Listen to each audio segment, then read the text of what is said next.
bahwasanya di antara poin yang penting agar anak-anak kita menjadi anak-anak yang soleh dan solehah, yang pertama kita berdoa. Kita harus sering berdoa, mendoakan anak-anak kita dengan tulus. Kita sengaja bangun malam untuk mendoakan mereka. Kalau kita umroh, kita sengaja doakan mereka dalam putaran-putaran tawaf, demikian dalam putaran-putaran sa'i. Kalau kita haji, kita doakan mereka di padang Arafah dan dalam kegiatan-kegiatan kita sehari-hari.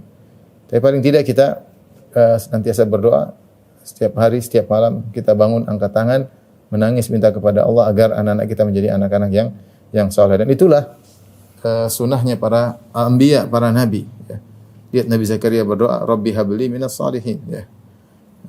Ya Allah, anugerahkanlah kepadaku anak yang saleh.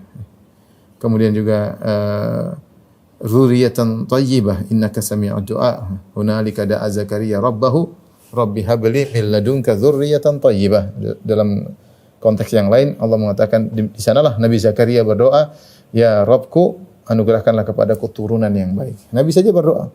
Nabi Ibrahim alaihissalam berdoa, ya. Rabbi ja'alni wa junubni wa baniya an na'budal asnam. Ya Allah, Rabbi ja'al hadzal baladan amina. Ya Allah, jadikanlah kota Mekah adalah kota yang aman. Kemudian wa junubni, jauhkanlah aku, wa baniya, dan anak keturunanku, ya, anak budal asnam, dari menyembah berhala. Rabbi innahunna adlalna katsiran minan nas. Sungguhnya berhala-berhala telah menyesatkan banyak manusia. Kemudian juga Nabi Ibrahim berdoa dalam doanya, Rabbi ja'alni muqimas salati wa min dzurriyyati. Rabbana wa taqabbal du'a. Ya Allah, jadikanlah aku penegak salat dan juga jadikanlah anak-anak keturunanku menjadi penegak salat. Demikian juga Allah memuji para penghuni surga yang Allah namakan mereka dengan ibadur rahman. Di akhir surat Al-Furqan, bahwasanya ketika Allah menyebutkan sifat-sifat mereka, di antara sifat-sifat ibadur rahman, ciri-ciri penghuni surga tersebut yang Allah mula dengan firman-Nya, wa ibadur rahmanil ladzina yamshuna 'alal ardi hauna, dan hamba-hamba Ar-Rahman yang di antara sifat mereka kalau berjalan di atas muka bumi dengan tenang, tidak sombong, dan seterusnya sampai pada sifat mereka, walladzina yaquluna rabbana hab lana min azwajina wa dhurriyyatina qurrata a'yun waj'alnal muttaqina imama. Yaitu orang-orang ibadur rahman yang berdoa, ya Rabb kami, Rabbana hab lana min azwajina wa dhurriyyatina, anugerahkanlah kepada kami istri-istri yang salehah dan anak-anak yang saleh, ya, yang mereka menjadi qurrata a'yun, menjadi penyejuk pandangan mata, ya. Jadi ternyata orang-orang saleh, mereka tidak hanya memikirkan diri mereka sendiri, tapi mereka memikirkan bagaimana agar anak keturunan mereka menjadi anak-anak yang saleh. Maka harus dan wajib bagi kita orang tua, saya juga orang tua sebagaimana bapak dan ibu-ibu sendiri juga merupakan orang tua, kita masing-masing punya anak. Kita serius doakan anak-anak. Dan di antara hal menakjubkan di antara kebiasaan orang-orang Arab yang itu belum bisa kita lakukan dengan baik. Kalau telepon di antara, saya sering dengar orang-orang Arab kalau telepon anaknya, baik syekh ataupun yang lainnya, tanya bagaimana kabar anakku, ya, hafizakallah, semoga Allah menjagamu, Allah ibarik fik, semoga Allah berkahi. Ini telepon. Saya sering dengar bagaimana orang tua mendoakan anaknya. Anak juga mendoakan, ya Abu, ya Handa, jazakallah khair. Oh, kata-kata yang indah sebelum mereka berbicara. Mereka bukan dengan doa-doa, orang tua doain anak, menunjukkan perhatian mereka berkesinambungan. Ya, doa, mereka tidak menganggap doa adalah perkara yang remeh. Doa adalah senjata orang mukmin. Atahza bid-du'a'i wa tazdarihi wa ma tadri bima sana'ad du'a'u. Apakah kata Imam Syafi'i rahimahullah, apakah kau meremehkan doa dan kau merendahkan doa? Kau tidak tahu apa yang bisa dilakukan oleh doa, ya. Oleh karenanya ini perkara yang terkadang kita sepelekan, tapi subhanallah dia adalah kunci paling utama dalam kesuksesan anak-anak kita. Maka sisihkan waktu, ya, untuk kita mendoakan anak-anak, ya.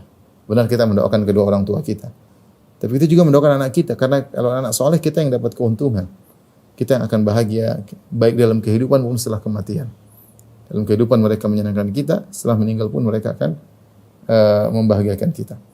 Oleh karenanya dalam didik anak, jangan lupa poin utama adalah berdoa kepada Allah Subhanahu wa taala dalam sujud kita, dalam salat malam kita, setelah salat sunnah kita berdoa kepada Allah. Doain anak satu persatu, ya Allah. Anak saya yang pertama, ya Allah, doain satu persatu. Di sini kita benar-benar kita mainkan hati kita dengan penuh husnudzon kepada Allah. Ya Allah, anakku si fulan, dia begini, masalahnya begini, mudahkan urusannya. Kemudian pindah lagi anak kedua, ya Allah, anakku yang kedua si fulana atau si fulan, dia begini, ya Allah. Kita pindah anak ketiga, ya Allah, si fulan, ya Allah, mudahkanlah mereka jadi dalam menuntut ilmu, ya Allah, jadikanlah mereka anak soleh, ya Allah, anugerahkanlah kepada mereka pasangan-pasangan yang soleh dan soleha. Kita doakan mereka. Karena bahagia anak-anak adalah kebahagiaan kita. Dan kalau anak dapat pasangan yang soleh, kemudian mereka punya anak, cucu kita baik, maka kita juga akan kecipratan pahala dari kebaikan cucu-cucu kita. Tapi ini pertama, tentunya yang penting agar anak-anak bisa menjadi anak-anak yang baik. Yang kedua, dalam didik anak-anak, kita sendiri harus soleh dan soleha. Ini yang harus, yang saya selalu ingatkan juga pada dalam pengajian-pengajian kita. Kalau ingin anak kita soleh, kita sendiri harus baik. Kita sendiri harus baik. Karena guru pertama dari anak-anak adalah kita. Yang mereka langsung dalam praktek keseharian adalah kita. Ya.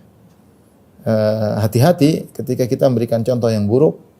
Jadilah anak-anak akhirnya melakukan satu dosa, yang dosa itu adalah dosa jariah bagi kita setelah kita meninggal dunia. Ya. Terkadang kita tidak sadar kita yang meletakkan batu pertama dalam kerusakan anak-anak. Contoh seperti ulama menyebutkan contoh sederhana. Misalnya kita bohong dengan bohong kecil-kecilan di hadapan anak-anak. Bohong sederhana. Anak tahu kita bohong. Mungkin ada yang telepon bilang aja Abi enggak ada, atau ada yang ketuk bilang aja Abi lagi keluar misalnya ya. Bilang aja Abi lagi sakit, bilang aja Umi lagi sakit, bilang Umi lagi sibuk, padahal Umi enggak sibuk misalnya. Anak-anak dia merasa itu suatu kebaikan, buktinya dilakukan oleh ayah dan ibunya. Kelihatannya sederhana, ini kan cuma bohong untuk mengatakan, untuk menghindar bertemu dengan tamu. Tapi ternyata kebohongan ini dijadikan oleh anak kita sebagai batu pertama untuk kebohongan-kebohongan berikutnya.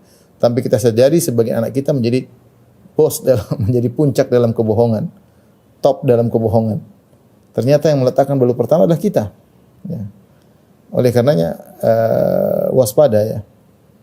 Demikian juga anak misalnya melihat kita nonton macam-macam, kita yang meletakkan batu pertama bagi dia untuk bermudah-mudah dalam hal tersebut.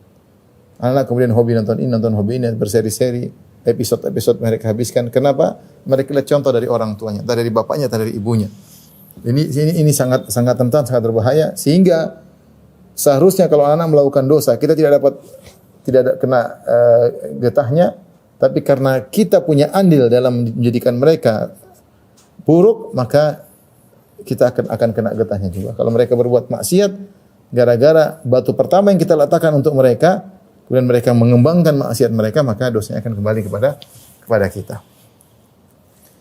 Dan juga sebaliknya, jika anak-anak melihat orang tuanya dalam kondisi soleh dan soleha, tentu punya dampak yang luar biasa. Bayangkan, bisa bayangkan, misalnya istri kita baca Quran di kamar, ya.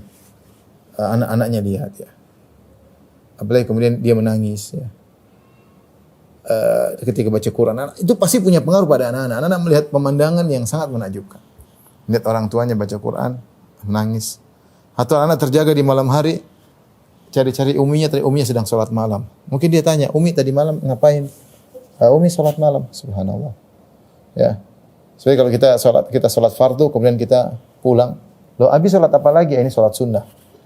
Dia tanya, Abiku sholat sunnah. Abiku baca Quran. Ya. Abiku baca buku agama. Abiku dengar ceramah agama. Mereka lihat hal-hal ini, pemandangan seperti ini, memasukkan nilai-nilai keimanan dalam diri mereka sedikit demi sedikit. Ya, dan ini makanya saya katakan faktor paling utama bagi anak adalah faktor di rumah. Ya, bagaimana sikap ayah dan sikap ibunya dalam mendidik anak-anak. Ya, saya pernah mendapati kasus ya tentang seorang wanita yang kasar terhadap suaminya. Ya. Ketika ditanyakan, ternyata dia dulu melihat ibunya sering giniin bapaknya. Bapaknya diginiin sama ibunya, sehingga dia ikut-ikutan. Itu hal biasa. Jadi kalau suaminya dia praktekkan, dulu ibu saya juga begini. Dia praktekkan, dia pegang, ini suaminya. Ini contoh. Ya, contoh sederhana. Oleh karenanya, ini suatu hal yang keniscayaan ya, atau hal yang sangat punya faktor yang sangat besar. Kalau kita ingin anak kita menjadi yang soleh, kita sendiri harus harus berusaha menjadi orang baik. Dan pepatah orang Indonesia, buah jatuh tidak jauh dari pohonnya. buah jatuh tidak jauh dari pohonnya. Dan pepatah Arab juga ada yang seperti itu. Maknanya bunyinya faman syabaha abahu fama zalam. Wa man syabaha abahu fama zalam. Siapa yang mirip dengan bapaknya maka dia tidak salah ya, karena dia hanya ikut bapaknya. Kalau bapaknya pelit, anaknya pelit, ternyata bapaknya pelit ya wajar anaknya pelit ya. Anaknya suka nonton film Korea, ternyata ibunya suka nonton film Korea, wajar. Jangan salahkan anak. Wa man syabaha abahu fama zalam. Siapa yang ikut orang tuanya maka dia tidak bersalah ya. Tidak bersalah. Pengaruh orang tua terhadap anak pengaruh yang langsung ya. Dan ini sangat berbahaya bagi orang tua yang melakukan hal ini ya. Ngomong seenaknya, tidak memperhatikan kesolehan dia, dan ini punya pengaruh kepada anak-anak. Oleh karenanya ketika kisah dalam surat Maryam, ketika Maryam didatangi Jibril kemudian meniupkan ruh dalam rahimnya, maka Maryam pun mengandung, dan akhirnya orang-orang menuduh Maryam berzina karena dia tidak punya suami, kok tiba-tiba mengandung. Setelah itu melahirkan. Allah ceritakan dalam surat Maryam, fa'atat bihi qaumaha tahmiluh. Maka Maryam pun menggendong Nabi Isa yang masih kecil. Kemudian dia bawa pulang ke kampungnya. Orang-orang pada heran. Apa kata mereka kepada Maryam? Ya ukhta Haruna, ma kana abuka imra'a sau'in wa ma kanat ummuki baghiyah. Kok bisa kamu begini wahai Maryam? Kok bisa berzina, bisa punya anak tanpa suami? Ma kana abuki imra'a sau', bapakmu dulu bukan orang buruk. Wa ma kanat ummuki baghiyah, dan ibumu juga bukan pezina. Kok bisa kamu jadi pezina? Artinya mereka heran karena bapak dan ibumu adalah orang saleh, kok kamu bisa berzina? Padahal tidak berzina, cuma mereka menyangka dia berzina. Inilah penerapan dari kaidah buah jatuh tidak jauh dari batangnya. Artinya mereka berdalil dengan keanehan yang terjadi pada Maryam. Kenapa kedua orang tuanya soleh? Kok bisa Maryam tidak soleh, tidak soleha? Padahal mereka salah duga, Maryam ternyata tidak berzina. Tapi intinya kaidah ini ya, buah tidak jatuh tidak jauh dari pohonnya, ini kaidah yang benar.